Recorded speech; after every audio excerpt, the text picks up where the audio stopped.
We got a 2007 Chrysler 300 with a 3.5 liter V6 in it. She's starting kind of funny. I'm gonna let y'all see what it's doing here. All right, let's try with it. Try it again, cut it off, try it again. It did fine that time. Try it again.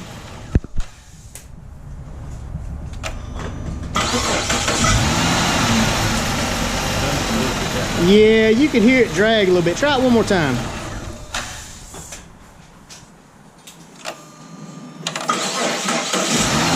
It's starting real slow, guys. It's charging. It's got a good battery in it.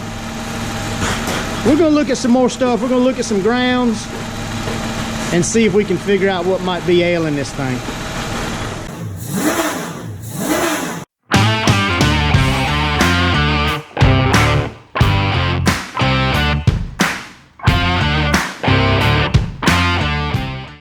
All right, guys, this is the battery back here. If you notice, the ground leaves here and goes straight to the frame. We've already took this off and cleaned this ground right here. So your starter gets its ground through the engine block over here. So in order for the starter to work, it's got to have a solid ground between the frame and the engine. This is the only one I found, and it looked cruddy. So I'm gonna take this thing off and clean on it, and hopefully that could have been some of the problem also. All right, guys, we're up underneath here right now on this 2007 Chrysler 300. As you can see, these are your starter bolts right here. 1, 2, there's a third one up top there. And this is your steering shaft right here. We're probably gonna take this loose, slide it up so that we can get that starter out. I think that's probably all we're gonna have to do. You see the starters? Shouldn't be that bad to get to. The wires are gonna be a little tough to disconnect. This here, this is like a coolant line. It's already flopping around. So, but yeah, we're gonna take it out. If I run into any snags, I'll give y'all an update on that. All right, people, this is what we're working with here. We took these 3 starter bolts out. Boom, boom, boom. Pulled the starter back.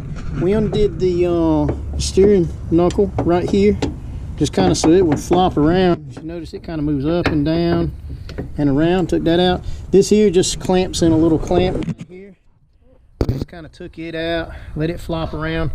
You can see the cables right here where we took them loose. But what we did is we dropped the starter down, and I came back on the back side here, if you can see, and undid the wires from back here. And then we just wiggled the starter. She came right out this hole right here, right up in this general area. As we moved all this stuff over and finagled it around like this, and she came right out there. So probably 10 minutes we had to start her out. So it's not bad.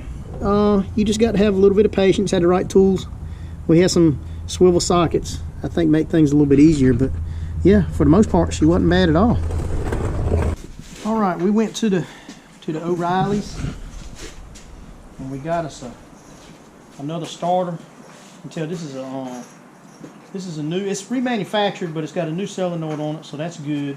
Some remanufactured will put the same old solenoid on it, and a lot of times they'll give trouble or go to the bad.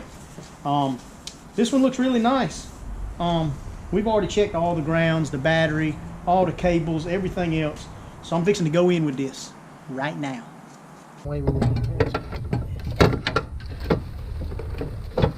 See that, guys? Right on up in there. Now what we're going to do is, for some reason, I'm getting an excessive amount of dirt in my eyes. I'm trying to do safety squinting, but it's not helping. Oh man, this stinks. I can't get up in there. There we go. There we go. I can't get the nose of it up in there. Doggone. I may have to hook that up after the fact, and I don't want to do that.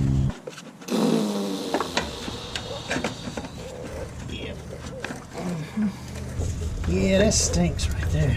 Well, my fingers started out warm where I could feel them, and now they're, man, that is terrible. Man, there's no way. All right, guys, 3.7 years later, I have these wires hooked up back here. I tried to hook the wires up before I put the starter up. Yeah, they weren't quite long enough. So you got to put the starter up, then hook your wires up, and there's like just a wee little, like 2 centimeters worth of room back here to work with. So it took some finagling and some working. A little tech tip. Chevrolet starters, you can throw up there, tighten them up, and be done with it, because the bolts go up like this. Ford starters, and apparently 3.5 Chrysler starters, they bolt into the bell housing. They have 2 or 3 bolts, and if you tighten one side up before you tighten the other side up, a lot of times you'll crack the ear right off the starter.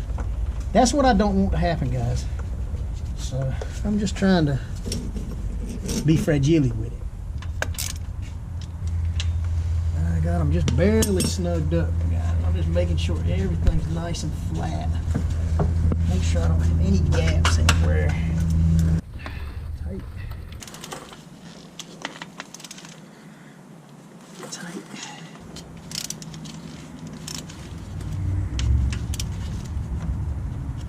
Tight. Like I said, the smart thing to do would have been put that on before you put the bolt in, but here at Chrysler Garage, we strive to do everything the hard way. So we like to do things twice. Gives you more experience. Makes you a better mechanic when you do things twice. Just slide it right on, just like that. And this bolt, right here, I took it out from this side, so I'm gonna put it back in from this side. Well, other than getting the wires hooked up, it's not terrible. See, I come in from this side, guys, with a wobble extension. I don't know if you can see up in there or not.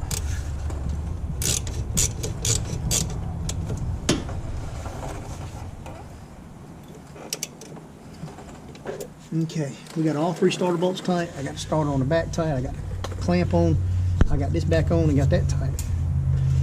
That should be all she wrote, right? Or she's in the trunk, right? Yeah. All right, guys, after you finish putting the starter on, you just come back here, drop your wrench down there so you can't get to it. Put this back on. We're gonna be kind of fragile with this. I've seen people over tighten them. We just want to get, yeah, she's good. All right, all that's back on. We take all she wrote out. All right, here we are, guys. We've got the new starter on. We've got the ground fixed. We got all she wrote back on. We're gonna see. We're gonna crank on it. What do you say? 4 or 5 times. If it does good 4 or 5 times, we're gonna call it fixed. So here we go.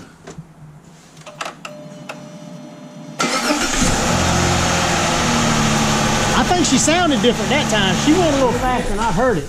Try it again.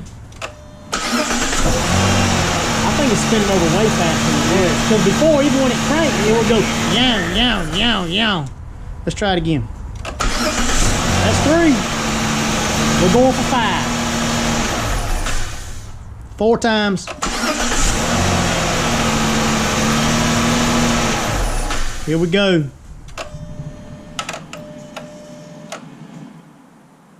Stop playing, Chet. I think we're good.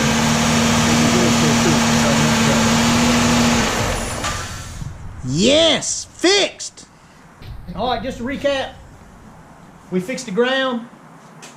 We put another starter on it, cleaned up all the connections. I even put a new little terminal on the back of the starter, and we've cranked it multiple times, and she is spinning over like a top. So I'm sure this is a common problem for some other 2007. I'm not sure what year models they go to. So there you go, fixed. Not too bad to do, isn't it? And until next time, remember, if it's giving trouble, it's probably going to the bad.